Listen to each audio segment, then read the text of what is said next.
Presiden RI Prabowo Subianto mengatakan keberadaan program makan bergizi gratis MBG menyebabkan perekonomian desa tumbuh signifikan.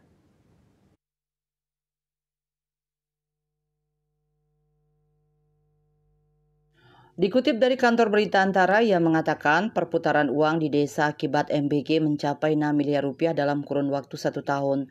Pesatnya peningkatan peredaran uang di desa tersebut karena Badan Gizi Nasional BGN selaku pelaksana MBG menyerap dan membeli komoditas pertanian daerah sebagai bahan baku menu MBG.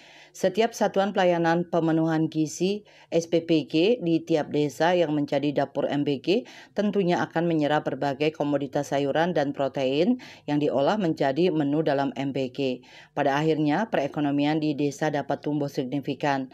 Dalam beberapa kesempatan, Presiden menyampaikan bahwa pemerintah menargetkan jumlah penerima manfaat makan bergizi gratis MBG pada tahun pertama diluncurkan sudah menyasar 82,9 juta anak dan ibu hamil pada akhir 2025.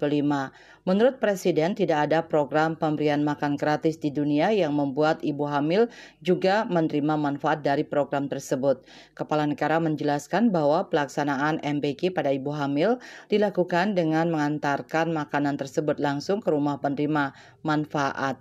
Bahkan Prabowo menceritakan bahwa ia sering mendapat surat dari para pemimpin dunia terkait kesuksesan pelaksanaan MBG yang diluncurkan sejak Januari 2025 itu. Bali Post melaporkan.